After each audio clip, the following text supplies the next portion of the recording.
So in match day 24, we saw some pretty awesome, epic golazos and some other hot moments, as well as the game of the match day, which we will be covering. We'll also be discussing the latest transfer rumors, some huge news of CONCACAF involving in the Copa Libertadores. So we'll also talk about that, as well as our reactions to the USMNT's run in the Gold Cup. And of course, we're also going to talk about Messi, the GOAT, arriving in Florida. All this and more in tonight's episode of MLS Madness. Without further ado, let's kick it off.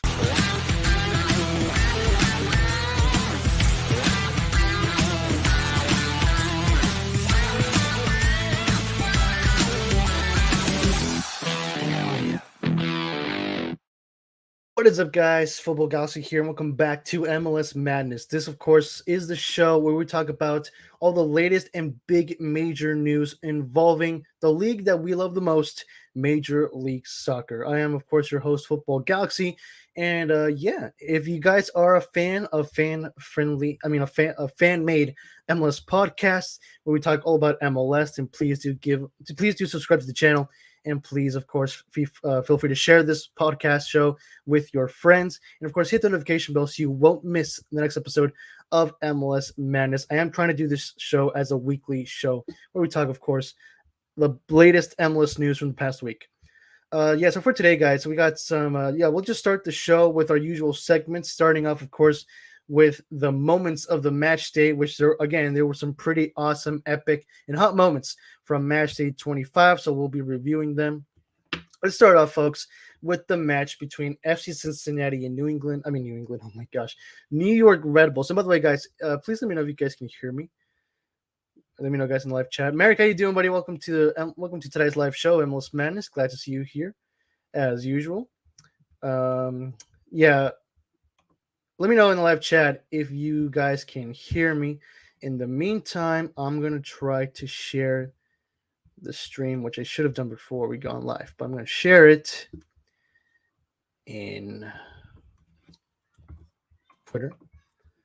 So let me do that right now.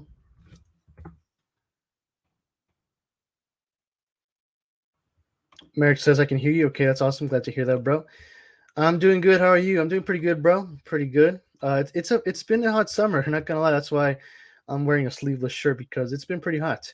But I'll be with you just in a moment. Let me just share this really quick.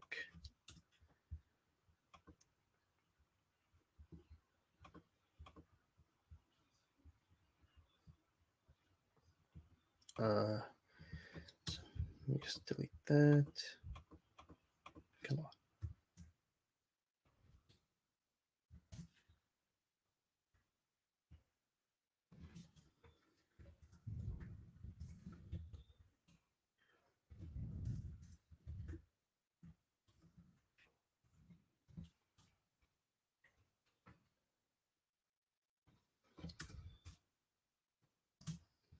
Dang, bro.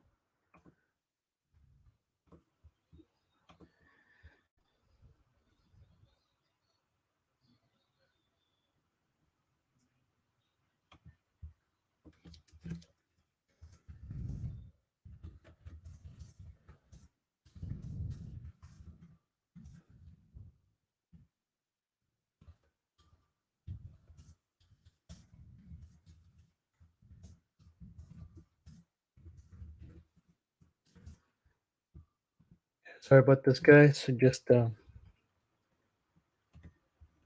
need to post this on Twitter really quick, and I'll be right with you.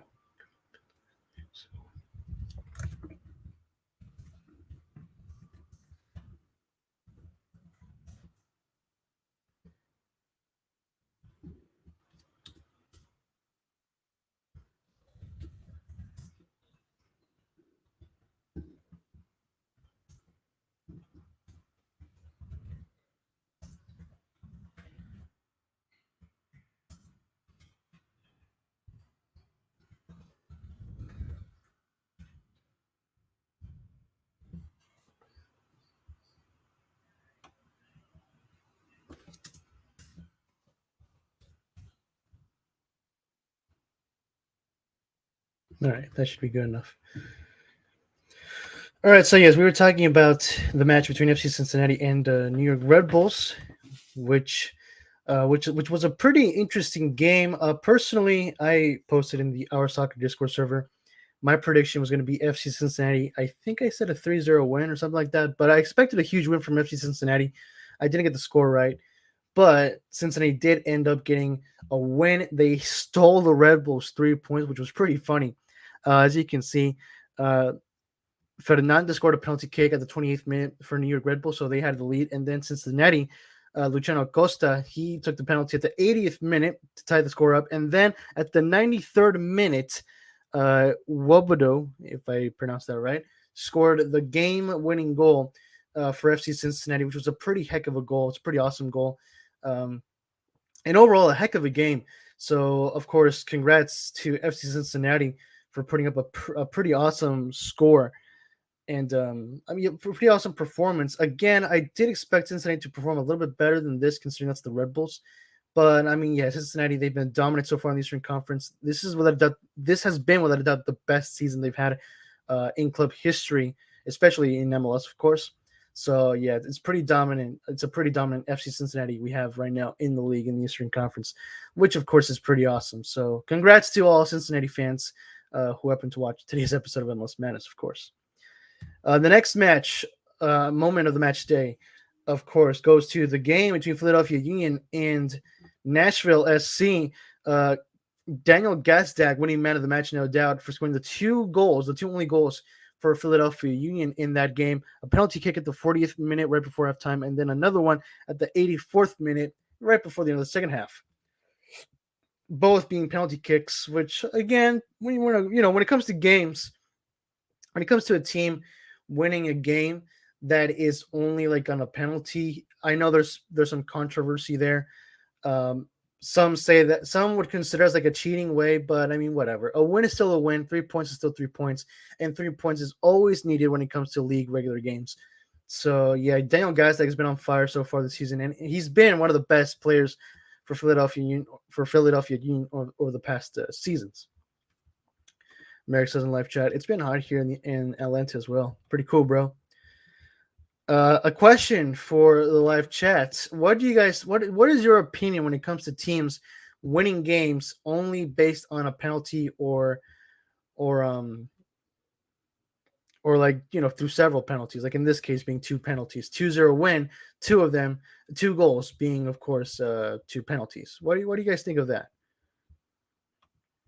In the meantime, let me share really quick the stream on my Discord, on my personal one.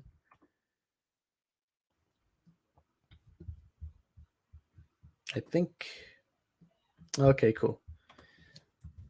First, yeah, just put it right there. All right.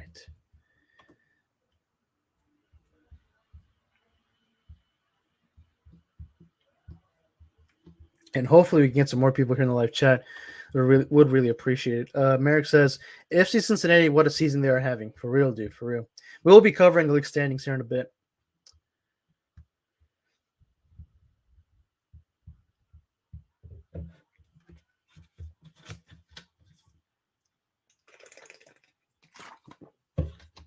Got to keep yourself hydrated, folks, especially in this hot summer. All right, let's move on to the next moment of the match day. LAFC whipping St. Louis City SC, a game that I'm pretty sure not that many people expected St. Louis to lose that bad.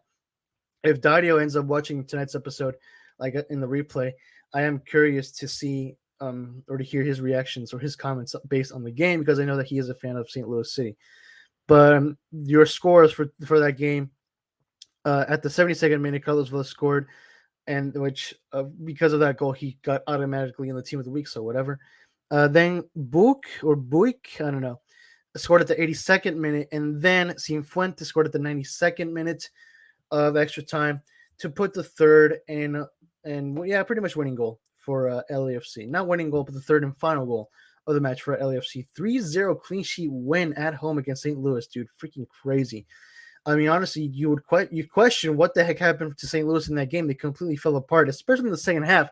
I mean, pretty cool that you held off LAFC in the first half, but man, dude, like after after the 72nd minute, everything fell apart. And come to think of it, LAFC scored in 10 minutes apart in all three goals. That is crazy. 10 minutes between those three goals. Oh my gosh, dude. Yeah, something went wrong completely with St. Louis tactics right there. Merrick says in live chat, dang, St. Louis, what happened? That's the question they're all asking, my friend. Freaking crazy. But what I'm going to do actually is. Where is it?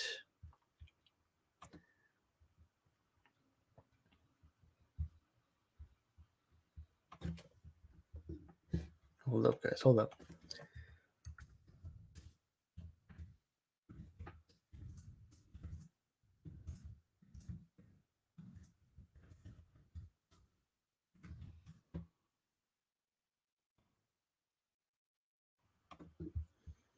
And there we go. All right. There it is, folks. There's the banner right there. Right there. Subscribe for more MLS Madness live shows. All right, so with that done, let's move on to the next moment of the match day, which again, there were several. I think this is the last one that we're going to talk about. San Jose Earthquakes surprising Seattle Sounders with a 2-0 win, clean sheet win over the Sounders. Christian Espinoza getting a penalty kick at the 19th minute, and then Trauco, which I'm going to be surprised if he doesn't win goal of the match day, which honestly it is an absolute fantastic volley golazo from Trauco, which I don't know his first name. Let me actually just search it up real quick. San Jose Earthquakes. Trauco. What is his full name? Miguel Trauco. There it is. Yeah, an absolute banger from Miguel Trauco at the 65th minute. A corner kick, the ball crossing all of the players across the penalty box, and then here comes Miguel Trauco all by himself. No one was marking him. Smashes the ball into the back of the net. It's an absolute beautiful volley golazo, an absolute contender for goal of the season as well, if you ask me. Maybe even a Puskas contender. We'll see. But an absolute humongous golazo right there, which, again, I'm going to be shocked if that goal does not win goal of the match because that was an absolute perfection, a masterpiece from Miguel Trauco. Bro, just GG to you, bro. Absolute congratulations for that amazing golazo, dude. And the San Jose Earthquakes, we got to talk about them for a second. The San Jose Earthquakes have been doing you spot on this season in MLS and Western Conference. They've been a dominant team and probably the second best team in California besides the LAFC. The Galaxy not being a little bit too far. I know we've had so far 7 games unbeaten in the regular season, but San Jose they've been performing better since the beginning of the season. So we got to give them credit for that. So yeah, what a season for San Jose Earthquakes. They've really been a dominant team in California, and it's about time considering that they are one of the most historic clubs in MLS. It's about time that they've been a formidable opponent, especially for the Galaxy, because it's been the Galaxy in San Jose for a long time, but the Galaxy have been the dominant opponent for a while. Actually, in the first in the first half of the history of MLS, they have been rivals, like major rivals, both teams being leveled, tough opponents. But then, of course, after like around, I don't know, 2017, 2018, somewhere around there, the San Jose Earthquake just began to pretty much just go downhill. And they haven't been a strong, formidable opponent in California when it comes to games against LAFC and LA Galaxy. But now they have been rising. And yeah, I do, as a Galaxy fan, I do show more respect to the San Jose Earthquakes than I do for LAFC because again, I know that San Jose are the more historic club and of course our original rivals in the Cali Classico, of course. But what are your thoughts, guys, in live chat? What are your thoughts of the San Jose Earthquakes, their performance this season? Honestly, to me, they're pretty much like the FC Cincinnati of the Western Conference. Not entirely, but similarly. But what do you guys think?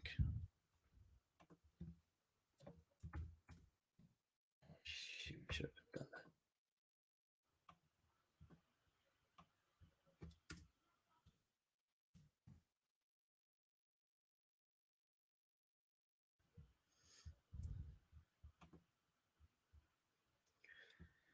that. Merrick says in live chat, not a good performance by St. Louis, that's for sure. Definitely, dude, definitely.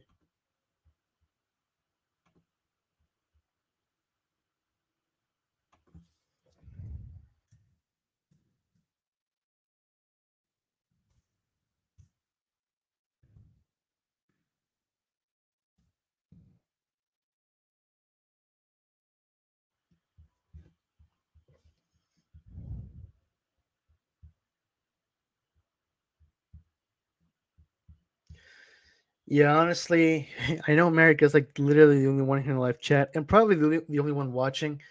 And of course, I do recognize that it is pretty much late in the eastern in the East Coast. It's about to be 10, 10, 11, 12. So yeah, it's about to be midnight. So I'm pretty sure most people are asleep at this point. So yeah, I tried to do a show a little bit earlier, but I did have some. Uh, I was pretty busy, so yeah, I could not do the show a little bit earlier. So I do apologize for that, folks. But I guess we'll just move on.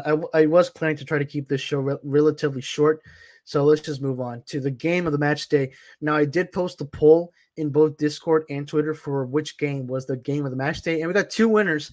Starting with the first one being Minnesota United slapping the Houston Dynamo 3-0, a score which I'm pretty sure not many was expecting. I'm pretty sure many were not predicting a huge blowout for Minnesota United against Houston Dynamo. Houston Dynamo being on a hot form recently, especially particularly at home. But this game definitely does stand out from the other matches. One of the main detail of that, not just because of the score, but of course, as probably many of you know, is of course being the debut goal of Timu Puki. He did score his first goal for the club for Minnesota United, so pretty awesome moment there. It all started at the 15th minute with Long Wayne, who scored, of course, the first goal. Then Pookie at the second goal at the 20th minute, and then Tajori Shradi, who, if you guys do remember from the last show of MLS Madness, we talked about him. Minnesota United recently signed him, so he scored his first goal in his return of MLS and his first goal for the club as well at the 87th minute to put the third goal, the third and final goal for Minnesota United. It's an incredible performance overall, a great win. And of course, the highlight of that match is, of course, seeing the championship veteran from Norwich City, Timu Pukki, scoring his first goal for Major League Soccer and only in his second game uh, for Minnesota United in his career. So yeah, pretty awesome seeing Timu Pukki. I'm a fan of Timu Pukki. I like him. I remember I used to play Dream League Soccer, so that name was a common name when I was playing that game. So yeah, I recognize Timu Pukki, and yeah, I like Timu Pukki, so I'm happy to see him scoring in MLS, and I'm pretty happy that he did join MLS to begin with. Merrick says in live chat, it's about to be 1 a.m. in the morning. Oh, shoot, dude. All right, I'll try to wrap it up soon. I'll try to wrap it up. I'm trying to make this show at most 30 minutes long for tonight. So, yeah, I'll try to make it short. Let's move on to the next game of the match day, which was Chicago Fire slapping CF Montreal. Another huge game, a huge win, I should say. Unexpected win from Chicago Fire, but they have been picking it up a little bit recently. If I recall, I think Eli Lesser from This Week in MLS, I think he mentioned that they've gone 5 games unbeaten, which is pretty impressive. The Chicago Fire, of course, being what used to be a major opponent, a formidable opponent in the Eastern Conference back in the day, like in the late 90s. Obviously, since then, they've been stuck at a downfall for years now. So it's about time seeing that we see these clubs, start just to start to pick up their form and to do better, with their league form. So Chicago Fire having a huge win, 3-0, dude, against Montreal, a team who's also, excuse me, they have not been doing so bad. So you'd think that they wouldn't allow this game to end that way, but they did. A 3-0 whooping clean sheet score, home win for the Chicago Fire at Soldier Field. And honestly, I mean, not honestly, but obviously, one of the highlights of this game, of course, will be the golazo score from Shaqiri, an absolute masterpiece, bro. A huge contender against Miguel Trauco's volley golazo for a goal of the match day. It's honestly, it has to be at least one of those 2 goals for a goal of the match day for me. It has to be one of those 2 goals. But you have to see the replay, guys. If you haven't seen Shaqiri's goal, you have to see it versus Montreal. You just look at the highlights. It's an absolute masterpiece of a goal. It started out as a free kick. Then Shaqiri passed it to one of his Chicago teammates, who passed it back to Shaqiri, and then first touch shot into the back of the net, a screamer to the back of the net, a huge banger. Chef's kiss, dude. Chef's kiss. Chef's kiss of a goal. Absolute amazing golazo. Shaqiri proving to the world that he still has it, dude. Of course, in this game, it all started with Gutierrez, who scored at the 9th minute. And then Haile Selassie, if I apologize if I mispronounced that, scored the second one at the 11th minute, only 2 minutes out of the first one. And then Shaqiri scored the huge golazo at the 33rd minute. All 3 goals being in the first half. Montreal could not do anything about it. They could not score a single goal against Chicago, even though they've had more than 45 minutes to tie things up and get a comeback, but they could not. So huge win for Chicago. And just think, guys, just let this sink in. Chicago literally held Montreal from scoring a single goal. Considering that Montreal has been the best Canadian team right now in the league, yes, even better than Toronto and Vancouver, I am saying it, even though they've been the best Canadian team in the league right now this season, and they've been on hot form, that is shocking, dude, because Chicago is not as good as Montreal, but bam, bro, they proved it in this game. So huge win for Chicago. For me, personally, this is the game of the match day for me. Let me see your reactions, guys. Merrick says, wow. He also says, what the heck was that Montreal impact? I guess you could say that Chicago's fire did make an impact against Montreal. Sorry, guys, I had to. All right, let's move along then, guys, to the next segment of tonight's show, which is some league standings. So let's take a look at the league standings from Matchday 25 or after Matchday 25. So here is your Western Conference standings, folks. Up top, we have St. Louis standing at 38 points, only 2 points behind above LAFC, who are getting close to first place. So for St. Louis, they got to be careful with that. Seattle only 1 point behind LAFC at third. Real Salt Lake, the underdogs of the Western Conference, if you ask me this season, they're in fourth place, dude, at the top 4, only 1 point behind Seattle. So Seattle should be careful if they don't want to lose the top 3 position. San Jose Earthquakes at 5, dude. San Jose Earthquakes in the top 5. That is shocking, dude. Please let me know in the comments from the live chat. When was the last time you saw San Jose Earthquakes in the top 5? Freaking crazy. Only 2 points behind Real Salt Lake in the top 4 with 2 points. And then Austin FC at 6. Dude, honestly, guys, let's talk about this. What an improvement from Austin, dude. They were out of the playoff zone for a good majority over the last few months of the season. Now they're not only in the playoff zone, but they're in the top 6, dude. That's mighty impressive from Austin. A huge improvement from Austin FC. If Sky ends up seeing tonight's show, either in replay, dude, shout out to you, man. Congrats to your team. That's a huge improvement right now from Austin. But of course, they are tied with their Texan rivals, FC Dallas, with 29 points, who are in 7th. And then Houston Dynamo being 1 point behind Austin and Dallas at 8th place, and then Vancouver holding the last playoff spot, I should say, tied with Houston at 28 points at 9th. And then Minnesota 1 point behind them at 10th with 27 points. Kansas City 1 point behind them as well at 11th place. Then Portland Timbers 3 points behind 26th, 12th place, and then LA Galaxy, of course, only 1 point behind them at 13th. We're still stuck at 13th, dude. I'm just. I don't understand how we're still in 13th when we've gone 7 games unbeaten, but whatever. And then Colorado Rapids currently holding the wooden spoon with 18 points. 4 points. 4 points behind LA Galaxy at 14th at the bottom of the Western Conference. What are your reactions to that, folks? What are your reactions to the Western Conference standings after match day 25? Oh man, dude. I'm gonna finish my water and I'm gonna need more.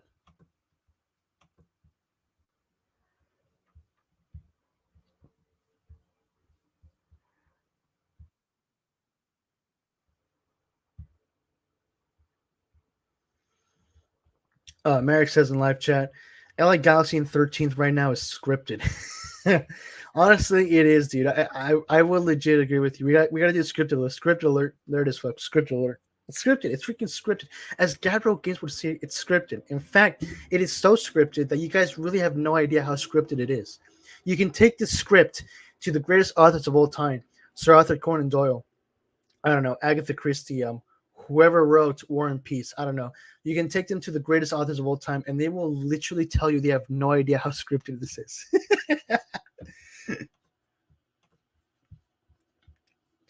All right, let's move on to the Eastern Conference standings then, folks. There it is. These are your Eastern Conference standings. Cincinnati, of course, holding 8 points, dude. 8 points above second place New England. So Cincinnati's on a roll. And I do believe they're 10 points above St. Louis. So Cincinnati is on the roll. They're on fire.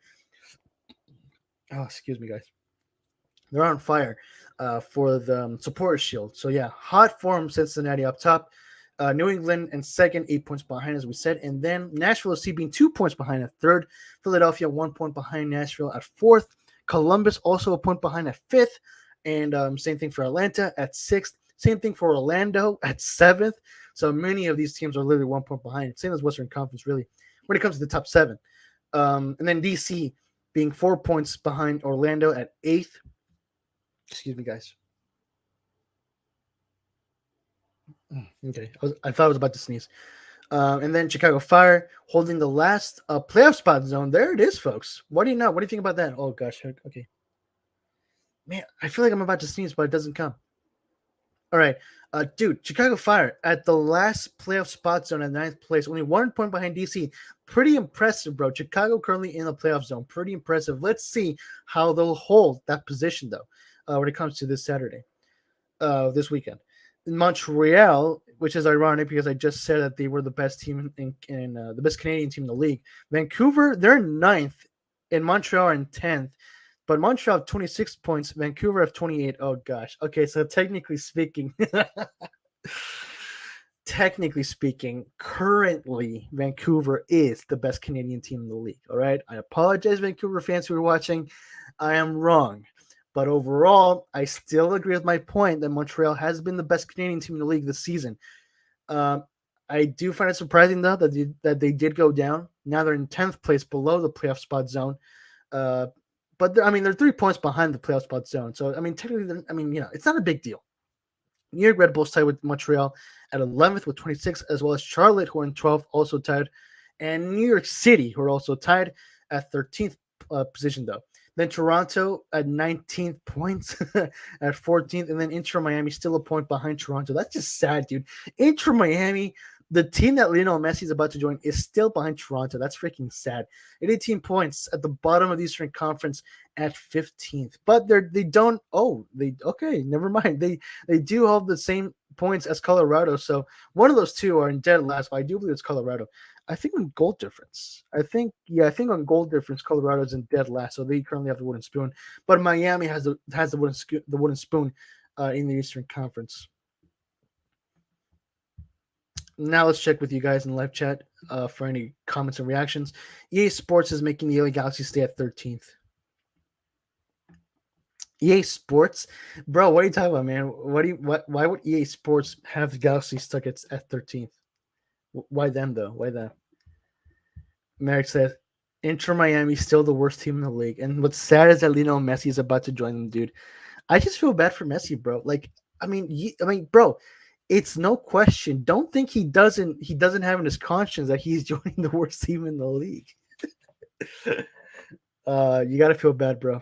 They're doing the GOAT wrong, bro. They're doing the GOAT wrong. David Beckham literally went over to Messi and said, "Oi, mate, how would you like to join my club, Inter Miami? It's gonna be the biggest club in MLS. Huge brand. They're building a huge new stadium. It's going to be the biggest European-style club in MLS. How would you say?" And Messi is like, "Okay, sure, why not?" Just to find out that they're in dead last. I'm pretty sure Beckham did not mention that. Why would he mention that?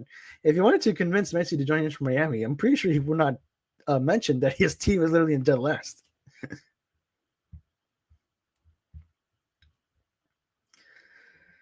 All right, then, folks. Moving right along. Then I want to try to keep up the pace. So let's cover some league news.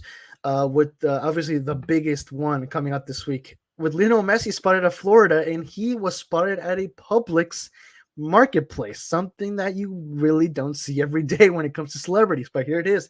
He and his family went out to the Publix, which I think, if I'm not mistaken, is a supermarket. I have personally never been to Publix because I don't think they're in California. Well, at least they're not in my area in California. I don't know if they're an exclusive Florida supermarket. You guys can let me know in the live chat or in the comments below. But yeah, so of course, Lionel Messi, the GOAT, has been spotted at the Publix supermarket, taking some pictures with some people who recognize him. So that's pretty cool. But of course, it's pretty funny seeing that, we got pretty much a billionaire, an iconic figure of almost all sports in the world, seeing at a local grocery store something that would literally never happen almost anywhere when it comes to celebrities. So yeah, it's pretty awesome. Pretty awesome news that got leaked, not leaked, but shared across social media of Lionel Messi being spotted at a public supermarket of Florida.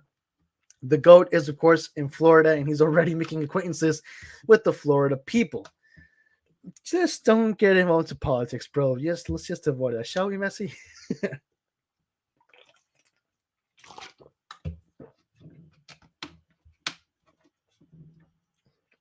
So there is that, of course.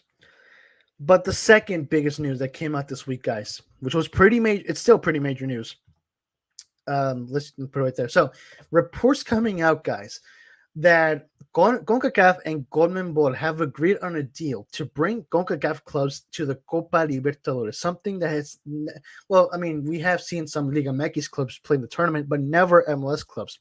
So not only would this be the first time in history, but still, it is a massive movement for MLS because MLS clubs could literally join the biggest tournament in the history of the Americas. Because let's face it, Copa Libertadores is technically bigger than the CONCACAF Champions Cup. This came out from MLS Buzz in Twitter with the report saying that MLS has reached an agreement to play in Copa Libertadores in 2024. This is the biggest moment for competitiveness in MLS history, an absolutely gigantic moment. And I couldn't agree more. This really is a huge, major moment and movement for MLS. I mean, honestly, if you were a pessimistic guy, you'd probably think like, oh yeah, dude, we're screwed. What is the point of playing in Copa Libertadores if there's no way that MLS clubs are going to beat huge, well, globally known South American clubs like River Plate, Boca Juniors, Flamingo, Palmeiras, Colo Colo, the most famous, well-known, and strongest clubs in South America, which arguably are more stronger than CONCACAF clubs. But yeah, that's the pessimistic side. But again, as an MLS fan, you still got to think this through. This is still, without a doubt, going to be the biggest movement for MLS because, again, this is going to be a first in the history of the league. MLS clubs playing in Copa Libertadores, once again, the biggest club tournament in the history of the Americas, for soccer in the Americas, really. This is a huge movement for MLS, and it's a massive W. It's definitely a massive W. In order to grow the publicity, the publicity and the popularity of the league. So yeah, if this is true, if this is legit true, then this is definitely a huge W for MLS. What are your thoughts on this, bro? What are your thoughts on this, guys?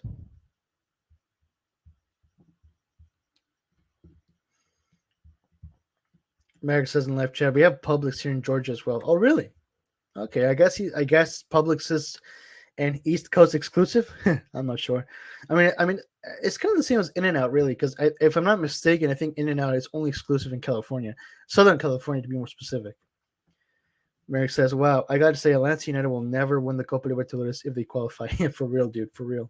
Well, apparently there was a report in Twitter saying that only a selective clubs from Liga MX were selected to participate in the Copa Libertadores. It wasn't going to be all of them, just a few of them, which, if I recall, are the most successful clubs in the history of the league. So only a few were selected for the Copa Libertadores from Liga MX. I'm not sure if we'll see the same thing for MLS, which I think it is going to be highly likely. Again, if this is legit true, which so far there are several reports saying it. So I think, yeah, this might be legit, guys. This might be legit. MLS to Copa Libertadores 2024, it might be legit.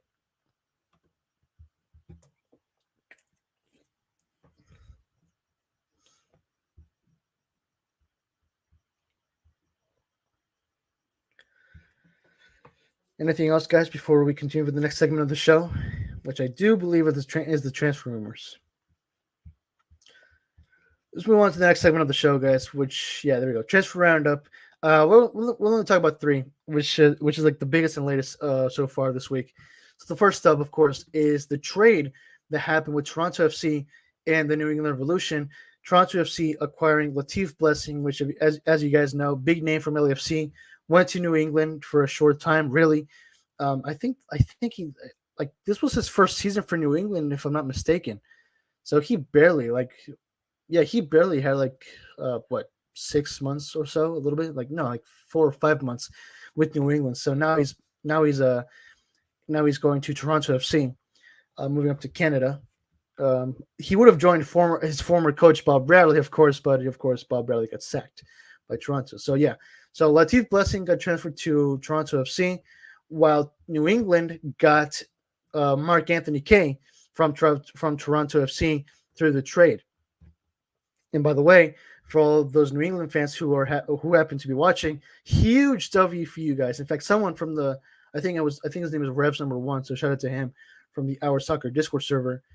He mentioned that this was a big steal from New England of getting Mark Anthony Kaye, which of course, as we know, not only one of the best, well, he was one of the best midfielders for LAFC, but also one of the best midfielders for the Canadian national team.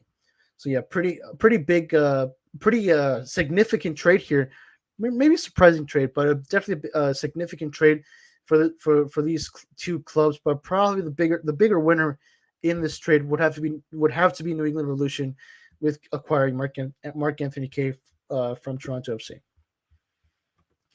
And lastly, we'll talk about the surprising news from Inter Miami, who has officially announced the release of Rodolfo Pizarro. This was a rumor really going on. There was rumors of him joining LA Galaxy.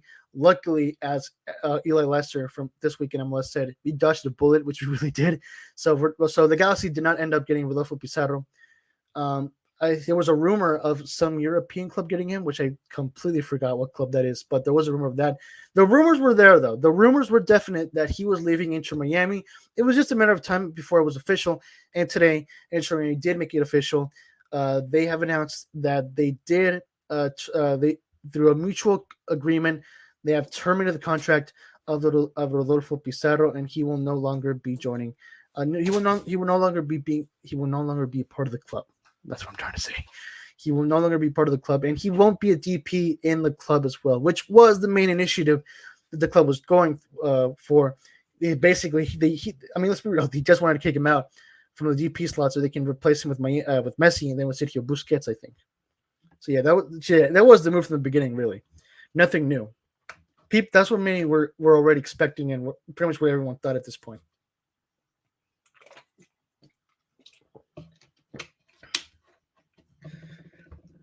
So yeah, that's that, guys.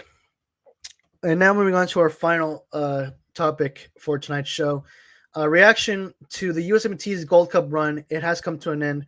They lost on Wednesday in penalties to Panama. Dude, I saw the second half of this game, including the entire extra time and penalties. And these guys, dude, they could barely beat Panama, let alone score against Panama. I'm sorry, but that's just sad, dude. I mean, yes, this was the C/D team, but I mean, come on. I mean, they were performing well in the group stage. Panama, yes, they are a hard team, but the fact is that this USMNT team was literally knocking on their door almost every single minute, nonstop shooting, trying to shoot. Okay, let me rephrase it. Nonstop shots towards goal. They kept on trying, but they just couldn't find the ball into the back of the net. And then it was Panama who scored the first goal of the match to take the lead, which, by the way, they scored 2 goals prior, both of them being offside. So the U.S. were still lucky anyway that they didn't lose the game 3-0, because that game could have easily ended 3-0 for Panama, of course, had it not been for those 2 goals being offside. But Panama still, of course, ended up scoring the first goal of the game, official goal of the game, I should say. Then the U.S. tying it up at the final moments to take the game to extra time. So the U.S. once again, history repeating itself, deja vu moment, as the U.S. saved themselves once again right at the final moments of the second half, just like they did with Canada, scoring the tying goal and taking the game into extra time.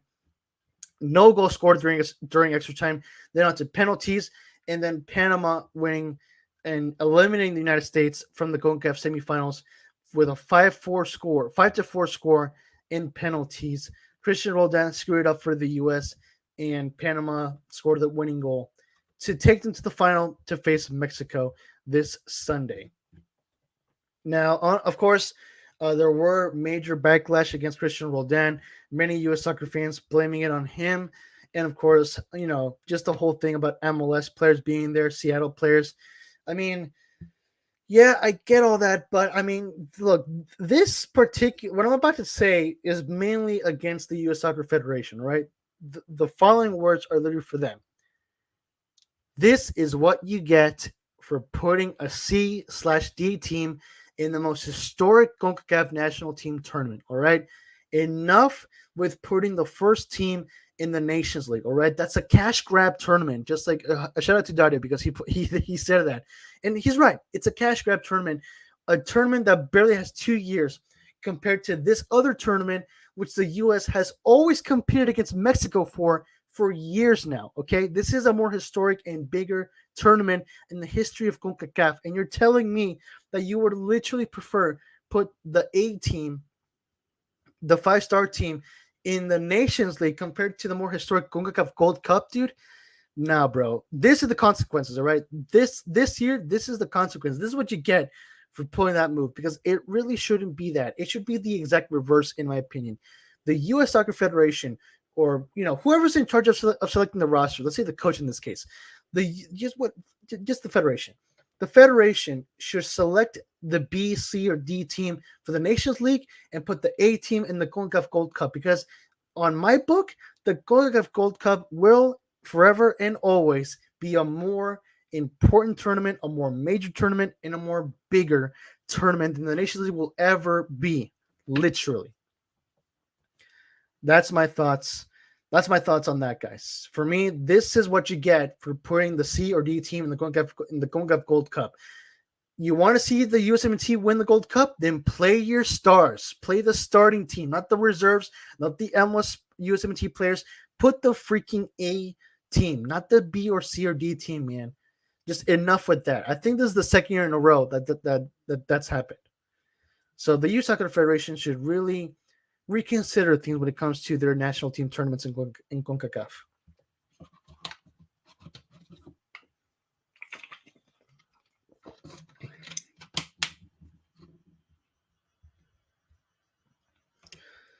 Uh, Merrick says in live chat, it's definitely the U.S. Soccer Federation fault. They just didn't care about the Gold Cup. Yeah, that's the problem right there. Great point by Merrick. Shout out to you, bro. That is the exact problem that the U.S. Soccer Federation has. That somehow, for some reason, well, actually, no, not somehow. Thanks to the Nations League being a cash grab tournament, now they don't care about the Gold Cup. And that is what is sad. Because again, I cannot emphasize this enough. The Gold Cup is the most important, historic, and bigger tournament in the history of CONCACAF.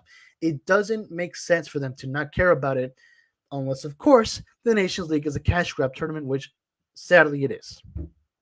So it is really much unfortunate that the U.S. Soccer Federation and that the U.S. No, let me rephrase that. It's very much unfortunate that the U.S. soccer community has to go through this because, again, as we know, they should really be paying more attention and focus more on the Gold Cup than the Nations League. But hey, this is what you get.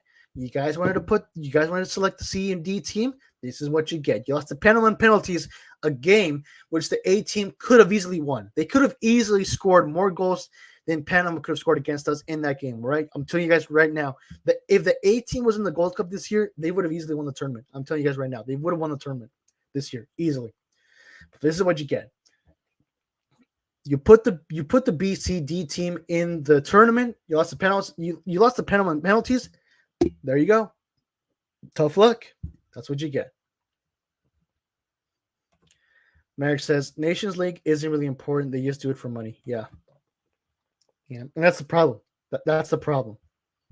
It's unfortunate. It's an unfortunate problem, but that's what they're going for. That's what they're going with. We can't do anything about it. We just have to just hope for the best when it comes to the USMNT in the next Gold Cup. Really. And I think what's even more sad, which many USMNT fans pretty much now know and know very well, really, is that after this tournament, of course, comes Greg Berhalter. This was the last game for Brian Callahan.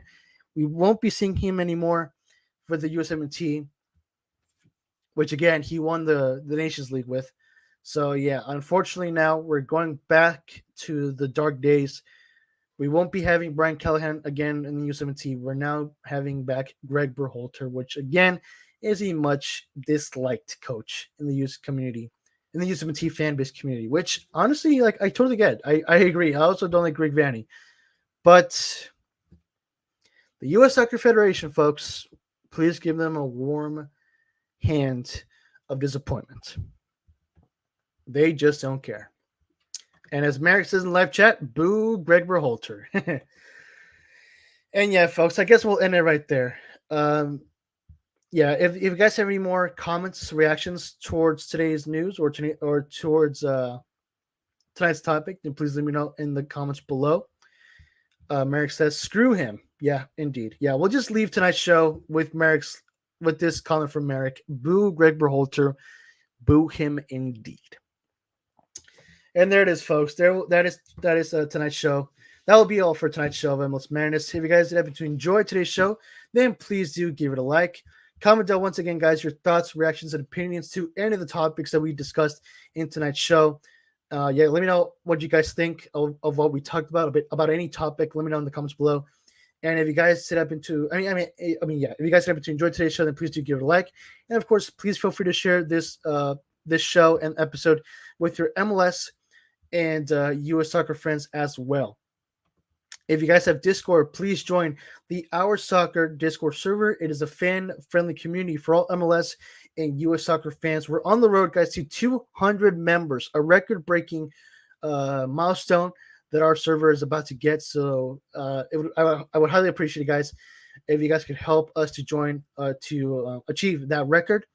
We're close to 200, guys, only 8 members away from 200. We're almost there, guys. So once again, if you are looking for a fan-friendly community, a toxic-free community for MLS and US soccer fans, then I recommend that you join the Our Soccer Discord server.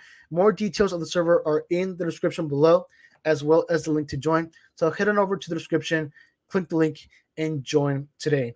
If you guys have Twitter, please give me a follow. It is at FootballGalaxy17, as well as Threads. I'm officially on Threads.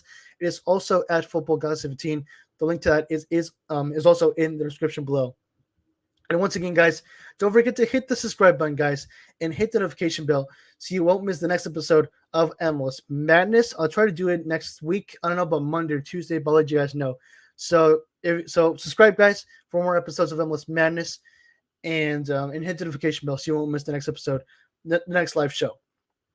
Until then, thank you guys once again for watching and for subscribing to the channel. And I'll see you guys in the next one. Have yourselves a great Galaxy night.